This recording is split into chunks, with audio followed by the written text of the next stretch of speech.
Joan Abril us presentarem l'edat moderna. Abans de l'edat moderna hi havia l'edat mitjana. L'edat moderna comença el 1492 amb el descobriment d'Amèrica i acaba el 1789 amb la Revolució Francesa i comença l'edat contemporània, l'edat a la que estem actualment. A l'edat moderna vivíem en castells com aquest. Els homes es vestien en roba elegant i una mica ampla i les dones amb vestits amples. Els reis es barrejaven per al territori perquè volien tenir tot el poder. A l'edat moderna hi ha hagut moltes guerres, però les més importants són aquestes. Guerra dels Navarros, Catalunya i França contra Castella i Guerra de Successió.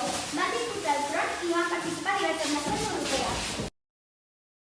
L'edat moderna es caracteritza per centrar-se en noves tècniques de dibuix, realistes i expressives. Avui, les dones tenen els mateixos drets que ara? No, però alguns eren semblants. Es quedaven a casa seva educant els seus fills, no podien votar, no podien treballar, no tenien dret a tenir propietats i les obligaven a casar-se amb algú. Van descobrir molts invents en aquesta etapa. Un d'ells va ser l'impremta. Va ser el més important. No tothom va guanyar els seus drets. Hi havia privilegiats.